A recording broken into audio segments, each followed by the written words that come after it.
Hi everyone, good morning. It's Margaret Manning here and welcome to 60 and Me. Hope that you're having a wonderful day today. I don't know what you're up to in your part of the world, but wherever you are, whatever you're doing, I hope it's great. I hope it's something that you love to do and that you're just enjoying every single minute that you have on this beautiful planet. I'm having a great morning so far. I bought some more love tea, my puka love tea, which is my favorite. And now I'm enjoying it again. It's got rose, lavender. It's just a beautiful, beautiful tea. So cheers to everyone and having their morning tea. What do you like to drink? Are you a coffee or a tea girl? I love my tea, so that's where I always start. In fact, I usually get up quite early in the morning, maybe 5:30 or 6, and I have a cup of tea almost before I get out of bed, and then I start my day. But there's something just psychological about having a nice cup of tea in the morning.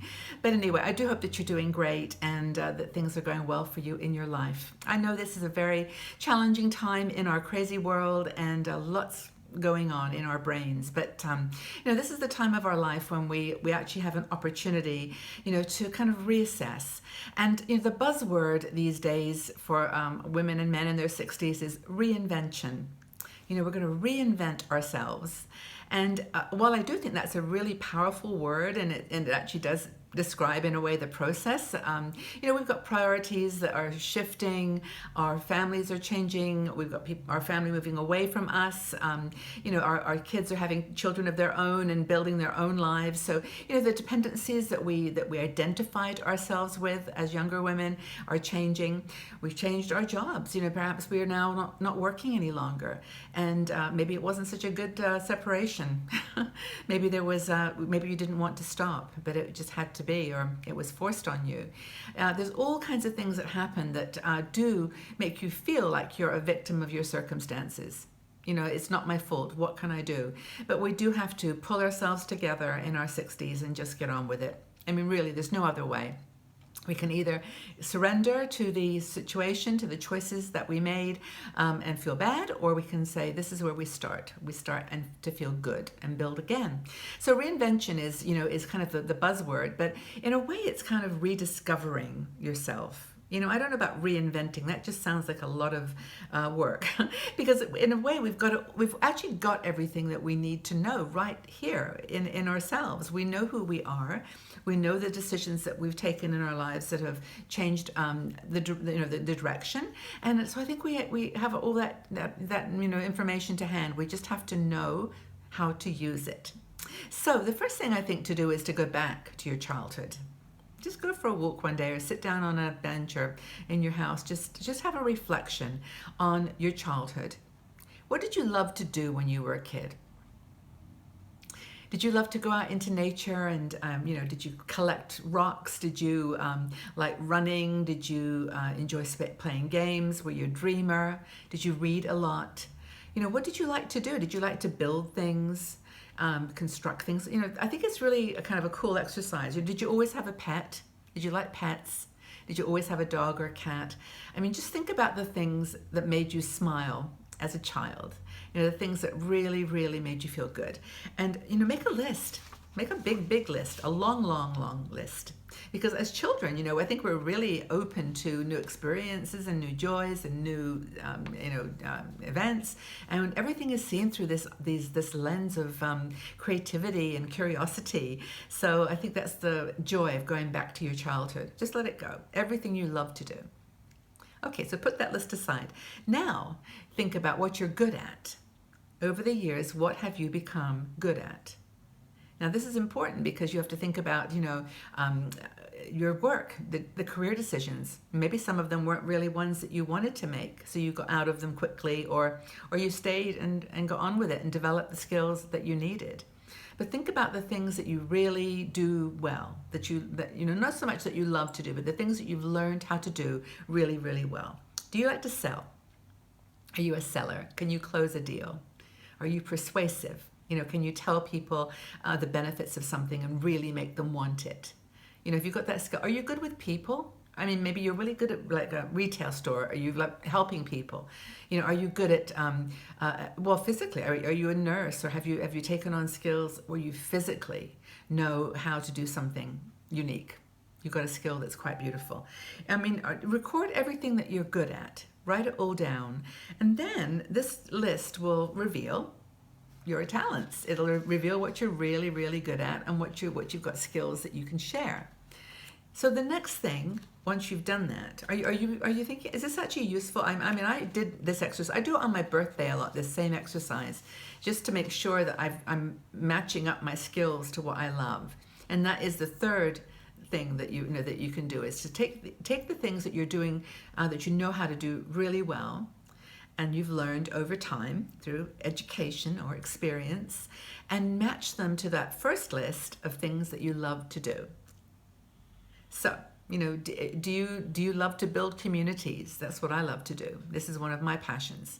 All my life, I've liked working with people, and when I had my education, and also I did a comparative religion degree, so I learned all about different cultures. Always my interest in travel, and also as a child, I used to just love fantasizing and making up stories. So I used to love writing. So now that I look at those skills I developed in my workplace, I'm a really good community builder. I love, for example, the community we have here. I love to write and travel. So unfortunately, I figured out a way in my 60s to do the things I love from my heart that I loved as a kid, and then to combine that with things I've over my career gotten good at. So, did you love technology? Were you always that person that was curious about how things worked and took things apart and fixed them? Did you sew? Did you always like to make things? Were you creative as a child? So just make another list of all the things that you're good at. And you'd be surprised how many things you're good at. I think in our 60s, sometimes we forget, and we start to, not just forget, but we start to minimize the impact of the things that we did well, that we love to do. And then actually figure out ways that you can, combine your passion, and then just make your passion something that you're competent in. This is really important. It's like that sweet spot. It's that sweet spot where you match passion to competence. And then in your 60s, I think that's where the reinvention, that's where the rediscovery takes place. Because you're not really creating anything that new. I mean, you may have to develop skills. You may have to go back and build some skills that help you to manifest your passion. But most of the time, if you've stayed true to yourself, you will have accumulated the skills you need to do the things you love. But that's really important, I think, as you get older and think, I may need to work for another 5 years. I'm not working in my career job. I don't really want to, start a business. I want to do something, but I want to do something part-time that is going to bring me in a little cash. And I think that's the point where you look at those passions, because you don't want to be doing something that you hate, where you bring in those passions, the things that you love, with the things that you can do. And then if there's gaps, then there's a third thing that you can connect, which is your networks. Now, these are the people that over your life, well, they're probably people over your life that you've got together with, number one, because they're like you. They love the same things as you, so they're just fun. Or they're people that have a complementary skill. It could be your partner. This happens a lot when you get married to someone. It's often to someone that that you just you recognize something in them that you need in yourself. It's like creating a whole person. And then if you're divorced, of course, you still haven't lost that ability to connect with people. So I think that's the thing, is to find passion, find the things that you're good at, and then build the skills either yourself or with people that you know in your network that can help you bring it to life, that can reinvent your life. And then that's the thing that, of course, that we can then take forward, trying to make some money with that magic formula. So anyway, I hope that's been helpful. I mean, it's a way to really, release that power that you have inside of you to build your future. You don't have to be thinking all the time that you can't do it, that circumstances are holding you back, that you're not skilled enough, that you don't really like the options. You can start pulling all that together and creating a new you in your 60s. That's got the money that you need for your things that you want to do, and is doing something that brings you joy. So I hope that that's been helpful. I think that I just wanted to sort of address that issue of reinvention and kind of put it in a practical way. It's not so complicated, although it might sound like that at the beginning. It's just really a way of doing those things, that we've described, and rediscovering who you really are and what you love to do. So I would love to ask you a question. What are your secret passions? And what are you really good at? And what would you do if you could bring those two things together? What are your passions and your skills? Would you start a business? Would you try to find part-time work? Or would you just enjoy a new branching of your interests and passions? So what are your passions? I'd really be interested in knowing. And so just leave your comments in the section below. We'll have a conversation. And I want to thank you all for being here. And just jump in there. There's no right or wrong answers here. Just share what you know of yourself. And we'll talk about our passions and compare notes.